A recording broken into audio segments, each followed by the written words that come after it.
Good afternoon, mga kabady. It's already 5 p.m. na. Nakaidlip ako. Ayan. Ayan, alaga ako. Baba! Nag-work na si Noah, mga kabady, kaya tinuturuan ko siya. Pero Tagalog tinuturo ko, hindi English. Noah! Noah! Baba!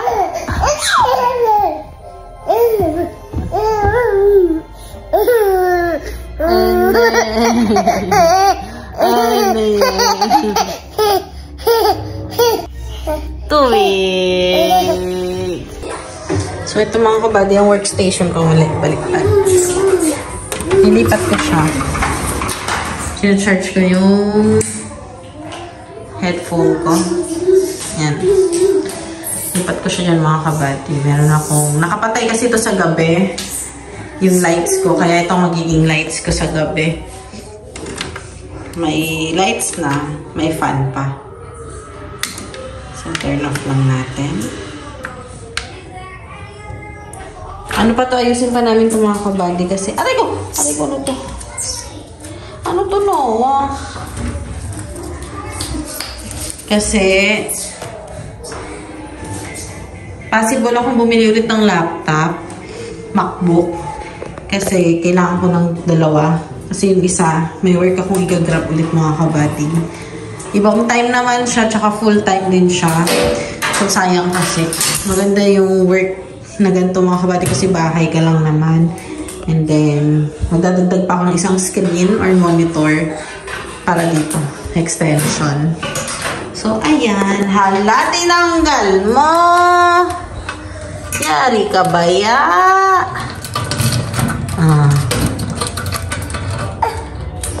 That's my baby boy.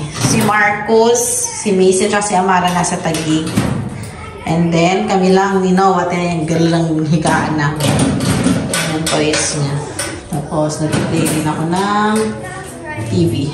So, share ko sa inyo mga kabady ang perks ng pagiging work from home mommy. Maganda siya mga kabady kasi hawak mo naman yung oras mo. Tsaka maganda siya kasi sa bahay ka. Ako, nakakapag-work ako ng nakapag-bahay. EST time ako mga kabady. So, from 8 a.m. to, from 8 a.m. to 4 p.m. sa kanila. So, sa atin naman is baliktad. Dito sa Pinas, 8 p.m. nag-work na ako. Nag-log in ako mga kabady, then out ako by 4 p.m. Tapos, ayun, nag-training na ako. Nakapag-training na ako. Actually, nag-start na ako ng actual work ko. So, parang bumalik ako ulit sa corporate world. And then, ayun, happy ako dito sa pinasukan ko. Kasi, accounting eh. Kung saan talaga yung forte ko, yun, nandito ako. So, tapos nasa bahay pa ako. Tapos, kakain lang ako dito sa desk ko. Mag-BBRB lang ako. Tapos, kuha ko coffee, pagkain. Tapos, yun yung mga kabata, nakapambahay lang talaga ako totally. Nung una nakadress ako. Nung una nakadress ako mga kabady, pero wala nakita ko sila na mga nakapajama. So, sabi ko, magpapambahay na lang talaga ako totally. Para after nun, tulog na. Tapos, pag break ko, madalas nag-i-sleep ako, nag-i-idlip ako. Tapos, or di kaya pag di ako inaantok, kumakain ako. Ganun lang. So, maganda siya kasi bahay lang ako. Kumikita ako mga kabady. Fix ang kita ko. Hindi siya per oras, hindi siya ano. So, kumikita ako ng sarili kong pera talaga. Tapos yun nga, nakapag-upload din ako sa YouTube. Ipumapasok pa rin sa akin kahit papano. Tapos, nagtatry na akong affiliate sa TikTok. Kasi kumita rin ako mga kabady. Hindi ko inaasahan na kumita ako ng 1,000 pesos. Tinry ko lang naman. So sabi ko, pwede pala. Tuloy-tuloy ko to. Tapos, yun, mag-a-accept ako ulit ng client. Possible kapag nakabili na ako ng laptop. Para hindi sila sabay. Hindi sila parehas. May sariling may sariling mga kabady, may sariling computer ako para din sa client na to, tsaka to. Tapos, try ko rin mag part-time. O, di ba lahat naging drug? Hindi kasi, maganda na yung disposition ko na nandito ako sa bahay pero kumikita ako. So, ayun. Medyo hassle lang ngayon mga kabady kasi yung yaya ni Noah is naka-emergency leave. So, parang 2 to 3 weeks na ata siyang wala. Pero, yun nga. Kausap ko naman siya. Thank you kay Ate Lourdes kasi siya yung katuwang ko. Katuwang ko kay Noah sa mga bata. Tsaka kay Nika. Si Nika, grabe. Grabe yung oras na nilaan nila sa mga anak ko at yung schedule nga dahil nag-start na rin ako mag-work. So, ang gagawin ko mga kabady, yun, kung hindi na makapasok si ate na yaya ni Noah, ano na ako, searching naman na ako kasi yung emergency niya mga kabady is health issues, pero hindi sa kanya, pero kasi may more on related sa TB na sakit. So, syempre for safety namin, ayoko ng may mapano sa amin dito sa bahay. So, searching na ako ng stay-in namin. So, ayun mga kabady, yun lang, update ko kayo. Kasi talagang laro-laro lang. Pero ayan, hired na tayo. Hired na ako. Nasa bahay na ako nag-work. Laro talaga. Tingnan niyo ito mga kabady. Yan ang video namin ni Noah na nagising siya ng may trabaho pa ako. So, wala akong choice. Kinarga ko siya, naglaro siya niyan. So, kasama ko siya while nasa meeting ako. Nakamute naman mga kabady, so walang problema. Basta alam mo yung ginagawa mo, wala namang problema eh. At saka natatapos mo yung task mo for the day, yung mga to-do list mo, okay.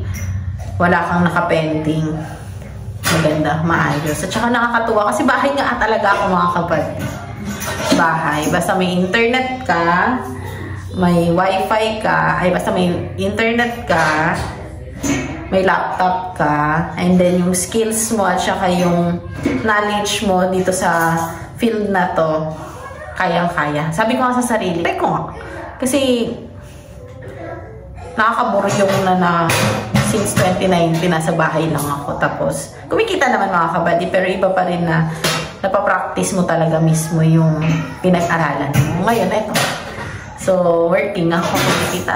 Tuwa ako mga kabady. Yun lang, kaya hindi rin ako nakakapag-upload kasi after ko mag-work, sleep na ako by 3 to 4 hours, tapos gigising ako. Yan, kami ni Ate Lourdes. Salit-salitan. Pero sana makahanap na ulit mga kabady ng yaya ni Noah. Na stay in kasi ang gusto ko mga kabady, stay in yung hanap namin. Tapos, every 2 weeks ang uwi. Mas mainam kasi. Tapos, okay naman sa benefits lahat. Nakaasikaso naman na yun. Yun lang talaga. Tsaka gusto ko yung kapalagayan ng loob ni Ate Lourdes. Kasi sila yung magkakasama mga kabady. Ako naman, hindi ako na close sa mga ganon. So, may wall tayo mga kabady pagdating sa kanila ngayon. Hindi na tulad ng dati. Basta ako kung ano yung dapat gawin, ayan, gagawin. Mga pakisuyo ko. Lalo ako nagpapakisuyo ko mga kabady, lalo pag pagod talaga ako. Pero pag kaya ko naman, inaasikaso ko. Tsaka kapag naglinis kasi mga kabady, kapag ako naglinis, linis na linis, ayokong pinapakailaman ako. So, ayun, basta magkasundo, sana makahanap ako ulit ng stay-in para ang gagawin ko kasi doon sila sa mga chikiting kwarto. Kasi wala pang aircon yung isang kwarto namin. Bet ko sana Oy! Don't go there! Oh! Eto So, yun mga kabady, yun lang share ko sa inyo. I am working na.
makatulog ng isang araw.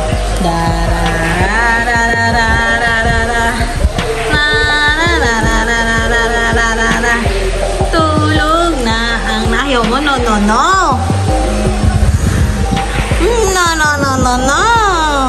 Lalaki ng ngipin niya.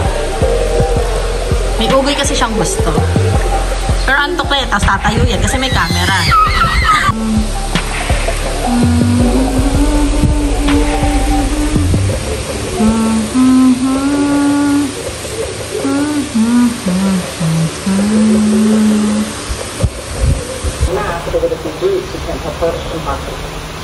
Okay, we can reach out to the employees and the manager and the tourist, the guards, so it's like they will. Yeah, for the tourists, why not?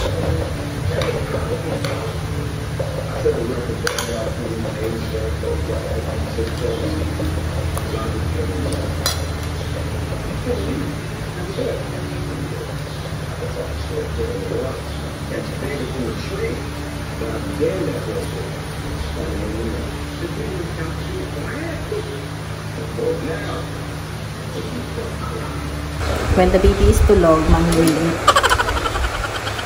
So, ito na mga kabed yung ano ko. Routine ko. Ngayon naman, nag-out si Ate Lourdes ng maaga kasi may pinag-usapan kaming pupuntahan niya. Tapos, update niya na lang ako.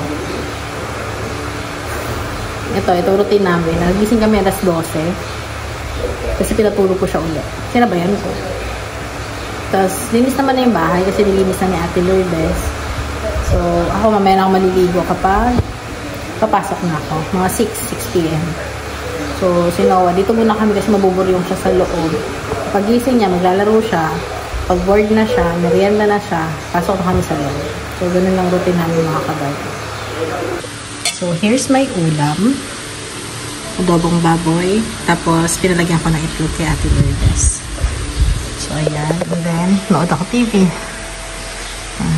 Ganyan, masaya na ako sa ganyan.